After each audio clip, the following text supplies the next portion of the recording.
Distributing the ball. And the Packers give him nowhere to go, and they bring him down. Sam Barrington in there to pick up his second sack now of the afternoon. Man, he got in there so quickly, Charles. What could the offense have done to adjust and account for that? But what you're hoping is that you figure out and you see and get a clue that maybe there's going to be some pressure coming at you, and you change the blocking schemes. Maybe you go to max protection. The biggest one is maybe you bring your running back in to try and keep you clean. But in that case, that didn't happen. Zero accountability, and a sack resulted. Fresh set of downs here. An ex-teammate used to tell me all the time, I hate experienced quarterbacks because no matter what, you really can't hide what you're doing. And I think that right there, he knew right away where the blitz was coming from, where his primary guy was going to be, and he ended up going to a secondary target for a nice game. I was just going to ask you, that wasn't the primary target. He's so good at that, isn't he? I think he knew right away that he wasn't going to get to his primary guy. I think he read that as soon as he got to the line of scrimmage, knew where the pressure was going to come from, and said, I know how to beat that, and that's what he did. Eluding the pressure right. Benjamin with it over the middle. And he's going to be taken down, but not before reaching the 15-yard line. Well, we know he's got the speed there. He needed the speed and the hands. A great catch. And because of that speed, you have to respect it as a defender. So you have to either play off. And he will take it across for a Panthers touchdown. Steve Smith, a 15-yard touchdown grab. And the Panthers have got it on cruise control. I think if you polled defensive backs, they would say the corner route, take that out, make it illegal, because that is so hard to recognize and so hard to adjust, because your first move is to not get beat in the middle of the field, and that's how they move you first before they break off to the corner. But then as the wide receiver, great job. It's tough to turn those upfield and go, but he did a great job with it there. Really good balance, really good body control, and how about the end result? A touchdown.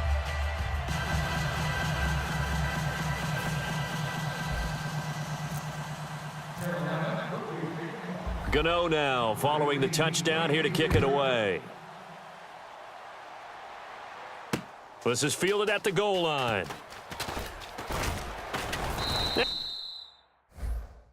He'll take this across the 25, couple extra yards up to the 27-yard line. There again is the running back as he trots onto the field. And as we peer at the numbers, he got off to a struggling start, but since then really found his rhythm.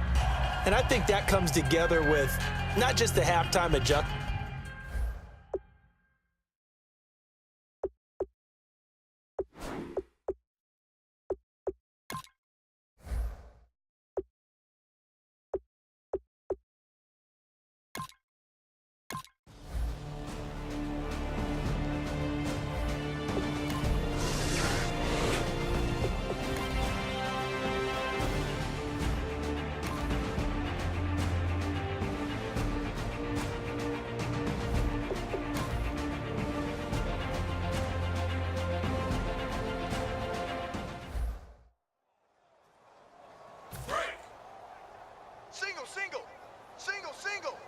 They come out 5 wide, 3 of them to the right side. Now it's Newton, dancing to his left. And he takes this one all the way across midfield into enemy territory down to the 40-yard line. Now, those are the ones that hurt defensively. You do everything right. Excellent pressure, good coverage downfield, and then he slips out the back door and turns it into a nice gain. Now Newton on first down. They'll roll him out right. It's complete right side to Benjamin.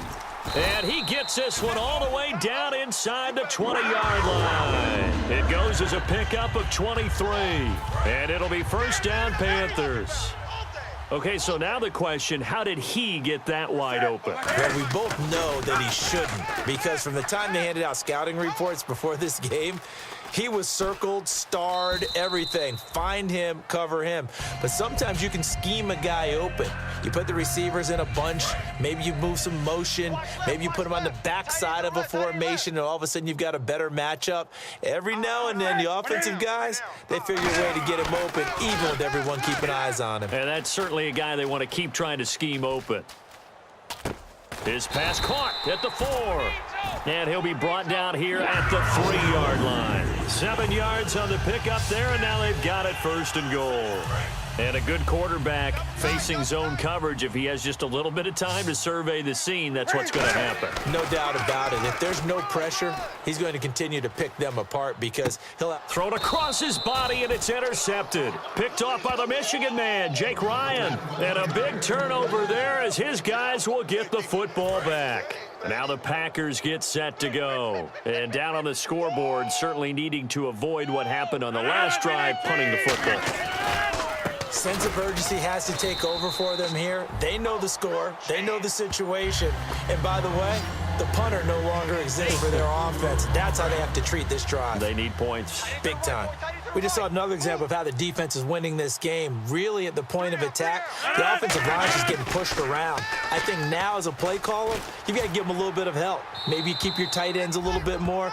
Maybe the running backs help you a little bit with the pass blocking. But you've got to help them get some confidence because you can't abandon the play calling right now.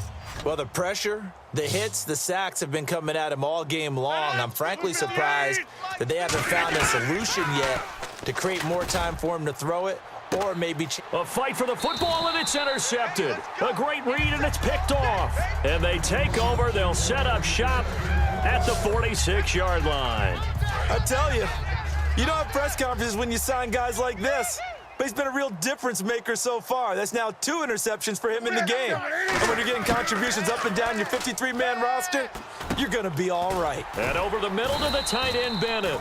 And he goes down, but not before getting this inside the 25. And that's one of his advantages of a passer, is it not? With his height, setting back there in the pocket, firing it over the middle, he can really see everything clearly. It is, and I know that other quarterbacks get it done different ways, all right? You don't have to be his height to make a great play, but what he does is he takes away having to make those slide steps in the pocket to find angles to throw the ball through. He just throws right over the top of it because he can see everything, and sometimes that saves time and gets the ball to a receiver quicker. And the game just keeps evolving. Big guys running those corner routes, so difficult to cover. On 1st and 10, Newton. And no escaping this time as he'll go down. They got him for a sack. Mike Daniels in there to drop him, and it'll be a loss of about 8. And plays like that really hurt play calling. They had a really nice gain on the previous play, but gave about half the yardage back on the sack. Excellent pressure up front, nowhere to go with the football. Down he goes. His throw caught at about the 5. A good pickup there, 18 yards as they get closer for 3rd down. And when you're playing a quarterback with some experience and some moxie, you enter the danger zone when you decide to blitz him, because if he's able to diagnose as he did on that play, he can hurt you downfield. He reads defenses so well, doesn't he? He really does, and the best part about that play for him, I don't think that was his primary target. I don't think so either. I think he had the read, figured out where the blitz was coming from, and went to a secondary target for a really nice game. Call it no gain that time, and they're going to be left looking up at a 4th and 1. No gain? Quarterback sneak? No gain? Aren't you supposed to get something out of that? Yeah, needed a flip. Oh, they flip it to the kicker. He looks like he's going to throw it. And how about this? It's complete. He's got it for a Panther touchdown. Martellus Bennett, a 2-yard touchdown grab. And the Panthers just continue to pour it on.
Gano for the extra point.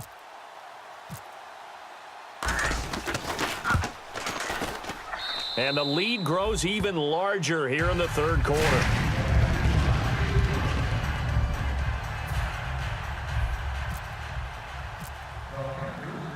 Gano now following the touchdown here to kick it away. This is fielded at the goal line. Fighting through. Oh, the spin. And he'll take it up past the 25 to the 26-yard line. And Green Bay getting ready to go as they take the field. And following the interception, we'll see what they can put together on this drive. I can hear my old college coach right now. He always used to tell us before every game, the team making the fewest mistakes will win. What they're hoping is that last mistake is their only one of the game. Coaches, that's all they talk about, turnovers, right? Minimizing those and maximizing opportunities. 3 yards on the pickup there, and it'll be second down. 7 yards to go on second down. Well, they held him to a short gain on that one, and it almost felt like on that first run, they were trying to just throw the jab at him. So how do you stop a jab? Get closer and smother it, just as they did on that last play. He was looking for his tight end, Richard Rodgers, that time, and it'll bring up third down. As tight ends go, he might not provide the super flashy plays very often, but he's pretty reliable, usually an excellent target, and normally catches what's thrown to him, but he didn't on that play. Throwing now is Rodgers. Over the middle, that's caught by Adams. And he lost the football. And his guys are going to get the football at the 37-yard line. They make so many catches that are so tough, so acrobatic, so difficult, that often surprises me when they actually turn the ball over. You know, when the ball actually comes free. It's amazing sometimes because of what we see them do on so many different plays. Had the catch, but couldn't control it on the contact. And as the referee is under the hood and we're...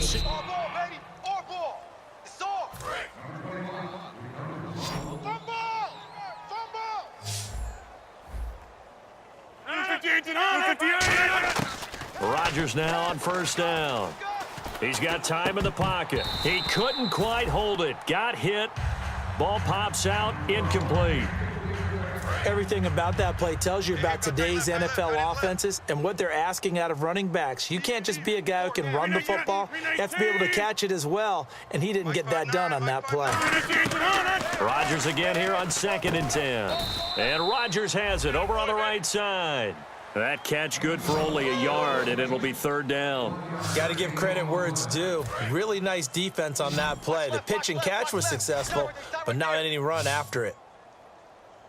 4 down. Hey, 88. Throwing is Rodgers on third down. And Rodgers intercepted a third time. It's the Pro Bowler Luke Kuechly that picks it. And his guys will take over at their own 44-yard line. Partner's bad enough when you just can't hold on to the football. But when your quarterback's throwing it to the other team, that's 3 interceptions now, 4 turnovers for the game. You really have no chance to win the football game. Oh, there's that man again. It's complete. And he's going to get this down to the 35-yard line. And defensively, they were in zone coverage there. Do you have to be a little careful? You're losing playing against a good quarterback like he is to not play too much zone? Yeah, you have to be careful about how much time you're giving up. I think it's a good point you just brought up. So maybe... And he'll take this into the end zone. Touchdown, Carolina. Steve Smith, already his 2nd touchdown here in this opening weekend. And thanks to the interception, the Panthers offense cashes in with 6. In order to lead in a game, you're going to get plenty of contributors, but that's his 2nd touchdown catch of this game. He's one of the key guys in this one. And you better believe he'll be looking for the hat trick here as this one continues to go.